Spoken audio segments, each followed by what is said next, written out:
നമസ്കാരം. പശ്ചിമ ബംഗാൾ രാഷ്ട്രീയത്തിൽ കഴിഞ്ഞ 1.5 പതിറ്റാണ്ട് കാലം ചോദ്യം ചെയ്യപ്പെടാത്ത ശക്തിയായി നിലകൊണ്ടിരുന്ന തൃണമൂൽ കോൺഗ്രസിന്റെ ആധിപത്യത്തിനാണ് ഇക്കഴിഞ്ഞ നിയമസഭാ തെരഞ്ഞെടുപ്പോടെ അന്ത്യമായത്. കഴിഞ്ഞ 15 വർഷത്തോളമായി പടുത്തുയർത്തിയ തൃണമൂലിന്റെ സുശക്തമായ കോട്ടയാണ് ഈ ഒരൊറ്റ തെരഞ്ഞെടുപ്പ് പരാജയത്തോടെ തകർന്നടിഞ്ഞത്. ഇത്രയും കാലം തങ്ങൾ അജയ്യരാണെന്ന മിഥ്യാധാരണ പൊതുസമൂഹത്തിന് മുന്നിൽ കാത്തുസൂക്ഷിക്കുവാൻ തൃണമൂൽ പാർട്ടിക്ക് കഴിഞ്ഞിരുന്നു. കാലാകാലങ്ങളായി ഉയർന്നു വന്ന ആഭ്യന്തര തർക്കങ്ങളെയും കടുത്ത അഴിമതി ആരോപണങ്ങളെയും തുടർച്ചയായ തെരഞ്ഞെടുപ്പ് വിജയങ്ങളുടെ തിളക്കത്തിൽ മുക്കിത്താഴ്ത്തുവാൻ മമതാ ബാനർജിക്കും കൂട്ടർക്കും സാധിച്ചിരുന്നു. എന്നാൽ ഭരണം നഷ്ടപ്പെട്ടതോടെ പാർട്ടിയിൽ ഇത്രയും കാലം പുകഞ്ഞുകൊണ്ടിരുന്ന ആഭ്യന്തര കലഹങ്ങളും ഗ്രൂപ്പ് പോരുകളും ഒരേ സമയം അഗ്നിപർവ്വതം പോലെ പൊട്ടിത്തെറിക്കുകയാണ്.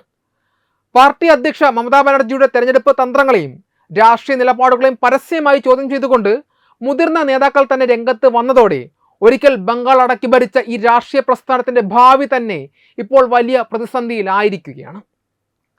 പാർട്ടിക്കുള്ളിൽ രൂപപ്പെട്ടിരിക്കുന്ന കടുത്ത അസംതൃപ്തിയുടെയും പരസ്യമായ കലാപത്തിന്റെയും ഏറ്റവും ഒടുവിലത്തെ ഉദാഹരണമാണ് മുതിർന്ന തൃണമൂൽ നേതാവ് Kakoli Ghosh Dastidar party working president Subhadra കക്ഷിക്കും മമതാ ബാനർജിക്കും നൽകിയ രാജിക്കത്ത്. വെറുമൊരു രാജി പ്രഖ്യാപനത്തിൽ മാത്രം ഒതുങ്ങുന്നതായിരുന്നില്ല കത്ത്. മമതാ ബാനർജി പാർട്ടി രൂപീകരണ കാലത്തുണ്ടായിരുന്ന പഴയ ശൈലിയിലേക്ക് മടങ്ങി വരണമെന്നും താഴെത്തട്ടിലുള്ള നേതാക്കളെയും അണികളെയും കേൾക്കാൻ തയ്യാറാകണമെന്നുമുള്ള കടുത്ത വിമർശനങ്ങളാണ് അതിൽ ഉന്നയിച്ചിരിക്കുന്നത്. മുമ്പ് പ്രശാന്ത് കിഷോറിന്റെ നേതൃത്വത്തിൽ തൃണമൂലിനായി തന്ത്രങ്ങൾ മെനയുകയും 2021 294 സീറ്റുകളിൽ 215 സീറ്റുകൾ നേടി വലിയ വിജയം സമ്മാനിക്കുകയും ചെയ്ത ഐപാക് എന്ന തെരഞ്ഞെടുപ്പ് മാനേജ്മെന്റ് കമ്പനിയുടെ അമിതമായ ഇടപെടലുകളാണ് പാർട്ടി തകർത്തതെന്ന വികാരമാണ് കക്കോലി ഘോഷ് പരസ്യമാക്കിയത്. പാർട്ടി രൂപീകരണം മുതൽ മമതയുടെ വിശ്വസ്തയായി കൂടെ ഉണ്ടായിരുന്ന ദസ്തിദാർ പാർട്ടി ഉലയ്ക്കുന്ന കടുത്ത അഴിമതി ആരോപണങ്ങൾക്കെതിരെയും കത്തിൽ വിരൽ ചൂണ്ടുന്നുണ്ട്. ഈ തുറന്നു പറച്ചിൽ പാർട്ടിക്കുള്ളിലെ ഒറ്റപ്പെട്ട സംഭവമല്ല, മറിച്ച് ദീർഘകാലമായി തുടരുന്ന സംഘടനാപരമായ ജീർണതയുടെയും വിഭാഗീയതയുടെയും യഥാർത്ഥ പ്രതിഫലനമാണ്. കക്കോലി ഘോഷ് ദസ്തിദാറിന്റെ ഈ പരസ്യ നിലപാടിനെതിരെ പാർട്ടിക്കുള്ളിലെ മറ്റൊരു മുതിർന്ന നേതാവും പാർലമെന്റ് അംഗവുമായ കല്യാൺ ബാനർജി രംഗത്തെത്തിയത് തൃണമൂലിലെ ഗ്രൂപ്പ് പോര് എത്രത്തോളം വഷളായെന്ന് വ്യക്തമാക്കുന്നു. വിമർശകരുടെ വായടപ്പിക്കാൻ പാർട്ടി ഇപ്പോൾ 5 അംഗ അച്ചടക്ക സമിതി രൂപീകരിച്ചിട്ടുണ്ട് എങ്കിലും അത് ആഭ്യന്തര കലാപത്തിന്റെ ആക്കം കൂട്ടാനേ ഉപകരിച്ചിട്ടുള്ളൂ. പാർട്ടിക്കെതിരെ പരസ്യമായി സംസാരിച്ച വക്താവ് റിജു ദത്തയെ 6 വർഷത്തേക്ക് സസ്പെൻഡ് ചെയ്തുകൊണ്ട് തൃണമൂൽ പ്രതിരോധം തീർക്കാൻ ശ്രമിച്ചുവെങ്കിലും അണികൾക്കിടയിലെ ചോർച്ച തടയുവാൻ അവർക്ക് കഴിയുന്നില്ല. തൃണമൂലിന്റെ 3 പ്രമുഖ കൗൺസിലർമാരായ അനിസുർ റഹ്മാൻ, ബീന മൊണ്ടാൽ, മുഹമ്മദ് അബ്ദുൾ മദീൻ എന്നിവർ പുതിയ BJP മുഖ്യമന്ത്രി സുവേന്ദു അധികാരിയുടെ നേതൃത്വത്തിൽ നടന്ന ഭരണപരമായ യോഗത്തിൽ പങ്കെടുത്ത് പാർട്ടി നേതൃത്വത്തിന് വലിയ ആഘാതം സൃഷ്ടിച്ചിട്ടുണ്ട്. ഇതിനു പുറമെ തൃണമൂലിന്റെ പ്രമുഖ MLA മാരായ രിത്ര ബത്ര ബാനർജിയും സന്ദീപൻ സഹായിയും സ്പീക്കർ രതീന്ദ്ര ബോസിന്റെ ചേംബറിൽ വെച്ച് സുവേന്ദു അധികാരിയുമായി കൂടിക്കാഴ്ച നടത്തിയതും വലിയ രാഷ്ട്രീയ അഭ്യൂഹങ്ങൾക്ക് വഴിവെച്ചിട്ടുണ്ട്. ഇത് കേവലം മര്യാദയുടെ പുറത്തുള്ള കൂടിക്കാഴ്ച മാത്രമാണെന്ന് ഇവർ അവകാശപ്പെടുമ്പോഴും ട്രേഡ് യൂണിയൻ നേതാവ് കൂടിയായ രിത്ര ബത്ര ബാനർജി കഴിഞ്ഞയാഴ്ച ദില്ലിയിലെ ബംഗാൾ ഭവനിൽ വെച്ചും സുവേന്ദു അധികാരിയുമായി ചർച്ച നടത്തുന്നതിന്റെ ചിത്രങ്ങൾ പുറത്തു വന്നത് തൃണമൂൽ കോൺഗ്രസ് വിട്ട് BJPയിലേക്ക് ചേർക്കാൻ വലിയൊരു വിഭാഗം നേതാക്കൾ തയ്യാറെടുക്കുന്നതിന്റെ സൂചനയായിട്ടാണ് കണക്കാക്കപ്പെടുന്നത്. ഒരു കാലത്ത് മമതാ ബാനർജിയുടെ വലങ്കൈകളായി എല്ലാ വേദികളിലും തിളങ്ങി നിന്നിരുന്ന മുൻ മന്ത്രിമാരായ ഇന്ദ്രനീൽ സെൻ, ശശി പജ്ഞ, ഭർത്രേ ബസു, മലോയ് ഘട്ടക്, അരൂപ് വിശ്വാസ് തുടങ്ങിയ പ്രമുഖ നേതാക്കളെല്ലാം ഇപ്പോൾ പൊതുവേദികളിൽ നിന്നും പാർട്ടി കാര്യങ്ങളിൽ നിന്നും പൂർണ്ണമായി ഉൾവലിഞ്ഞിരിക്കുകയാണ്. ഇതിനിടെ മെയ് 11 നിയമന അഴിമതി കേസുമായി ബന്ധപ്പെട്ട് മുൻ തൃണമൂൽ മന്ത്രി സുജിത് ബോസിനെ എൻഫോഴ്സ്മെന്റ് ഡയറക്ടറേറ്റ് അറസ്റ്റ് ചെയ്തത് പാർട്ടിയെ കൂടുതൽ പ്രതിരോധത്തിലാക്കി. തെരഞ്ഞെടുപ്പ് കഴിഞ്ഞ് ആഴ്ചകൾ പിന്നിട്ടിട്ടും തനിക്കുണ്ടായ പരാജയം ഉൾക്കൊള്ളുവാൻ മമതാ ബാനർജിക്ക് ഇതുവരെ സാധിച്ചിട്ടില്ല എന്നാണ് രാഷ്ട്രീയ നിരീക്ഷകർ വിലയിരുത്തുന്നത്.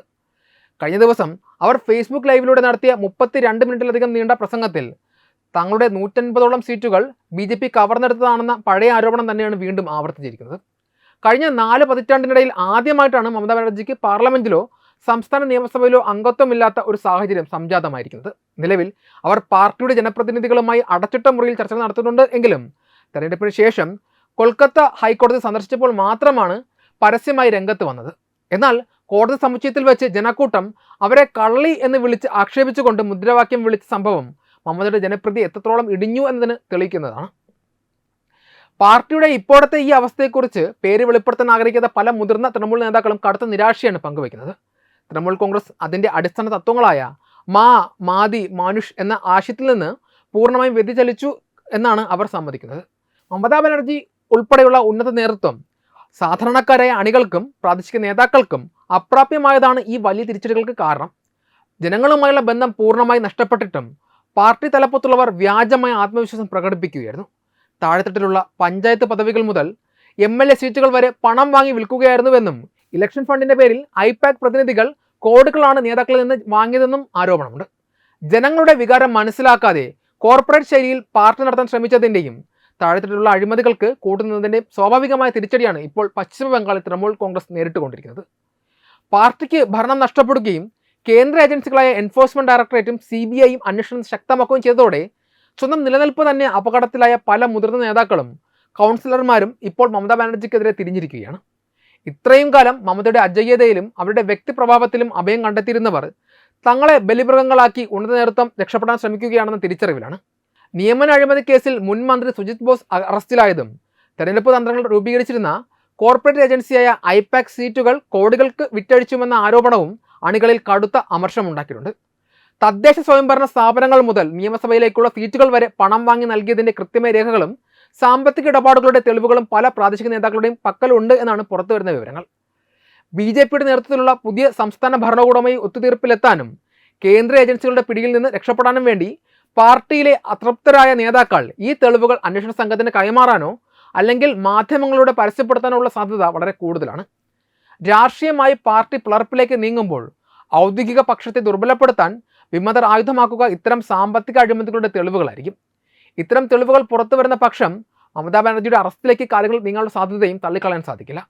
പശ്ചിമ ബംഗാളിൽ തൃണമൂൽ ഭരണകാലത്ത് നടന്ന അധ്യാപക നിയമന അഴിമതി, ശാരദ റോസ് വാലി ചിട്ടി ഫണ്ട് തട്ടിപ്പുകൾ, കൽക്കരി പശുക്കടത്ത് കേസുകൾ തുടങ്ങിയവയിലെല്ലാം പണത്തിന്റെ അന്തിമ ഗുണഭോക്താക്കൾ പാർട്ടിയിലെ ഏറ്റവും ഉന്നതരായ വ്യക്തികളാണെന്ന ആരോപണം നേരത്തെ തന്നെയുണ്ട്. കക്കോലിക്കോട്സ് ദസ്തിദാർ ഉൾപ്പെടെയുള്ള മുതിർന്ന നേതാക്കൾ ഉന്നയിച്ച അഴിമതി ആരോപണങ്ങളും പാർട്ടി പദവികൾ പണം നൽകി വാങ്ങിയെന്ന അണികളുടെ തുറന്നു പറച്ചിലുകളും മമതാ ബാനർജിയിലേക്ക് നേരിട്ട് വിരൽ ചൂണ്ടുന്നതാണ്. അഴിമതി പണം പാർട്ടിയുടെ ഫണ്ടിലേക്കും മമതയുടെ കുടുംബാംഗങ്ങളിലേക്കും എങ്ങനെ എത്തി എന്ന് വ്യക്തമാക്കുന്ന ഡിജിറ്റൽ തെളിവുകളോ ഡയറി കുറിപ്പുകളോ വിമതർ പുറത്തുവിട്ടാൽ അത് മമതാ ബാനർജിക്ക് നിയമപരമായി വലിയ തിരിച്ചടിയാകും. തെരഞ്ഞെടുപ്പ് പരാജയത്തോടെ പാർലമെന്റിലോ നിയമസഭയിലോ അംഗത്വം ഇല്ലാത്തതിനാൽ അവർക്ക് മുൻപത്തെ പോലെ രാഷ്ട്രീയ പ്രതിരോധം തീർക്കുവാനോ ഭരണഘടനാപരമായ പരിരക്ഷകൾ അവകാശപ്പെടാനോ കഴിയില്ലെന്നതും അറസ്റ്റിനുള്ള സാധ്യത വർദ്ധിപ്പിക്കുന്നു. എന്നാൽ മമതാ ബാനർജിയെ പോലൊരു മുതിർന്ന നേതാവിനെ പെട്ടെന്നൊരു ദിവസം അറസ്റ്റ് ചെയ്യുന്നത് ക്രമസമാധാന നിലയെ ബാധിക്കുമെന്നതിനാൽ കേന്ദ്ര ഭരണകൂടവും അന്വേഷണ ഏജൻസികളും അതീവ ജാഗ്രതയോടെ മാത്രമായിരിക്കും ഈ വിഷയത്തിൽ കരുക്കൾ നീക്കുക. സ്വന്തം പാർട്ടി പ്രവർത്തകർ തന്നെ തെളിവുകളുമായി മുന്നോട്ട് വരികയാണെങ്കിൽ അത് കേസിന്റെ വിശ്വാസ്യതയെ വർദ്ധിപ്പിക്കുകയും രാഷ്ട്രീയ പ്രതികാരം എന്ന തൃണമൂൽ കോൺഗ്രസിന്റെ ആരോപണങ്ങളുടെ മൂർച്ച കുറയ്ക്കുകയും ചെയ്യും. നിലവിൽ തൃണമൂൽ നേതാക്കൾ കൂട്ടത്തോടെ BJP ക്യാമ്പിലേക്ക് ചേക്കേറാൻ ശ്രമിക്കുന്ന പശ്ചാത്തലത്തിൽ മമതയെ രാഷ്ട്രീയമായി പൂർണ്ണമായി ഒറ്റപ്പെടുത്തിയ ശേഷമായിരിക്കും അന്തിമ നിയമ നടപടികൾ ഉണ്ടാവുക. കോടതി പരിസരത്ത് വെച്ച് സ്വന്തം ജനങ്ങൾ തന്നെ അവർക്കെതിരെ മുദ്രാവാക്യം വിളിച്ച സംഭവം സൂചിപ്പിക്കുന്നത് മമതയുടെ ജനകീയ പ്രതിരോധ കവചത്തിന് വിള്ളലേറ്റ് കഴിഞ്ഞു എന്നതാണ്. ചുരുക്കത്തിൽ പാർട്ടിക്കുള്ളിലെ ആഭ്യന്തര കലഹവും അണികളുടെ വഞ്ചനയും ഒത്തുചേരുമ്പോൾ മമതാ ബാനർജി വരും ദിവസങ്ങളിൽ കടുത്ത നിയമ നടപടികൾക്കും ഒരുപക്ഷെ ജയിൽവാസത്തിനും വരെ ഇരയാകാനുള്ള സാധ്യത ബംഗാൾ രാഷ്ട്രീയത്തിൽ ശക്തമായി നിലനിൽക്കുന്നുണ്ട്. വെബ് ഡെസ്ക് തത്വമൈ ന്യൂസ്.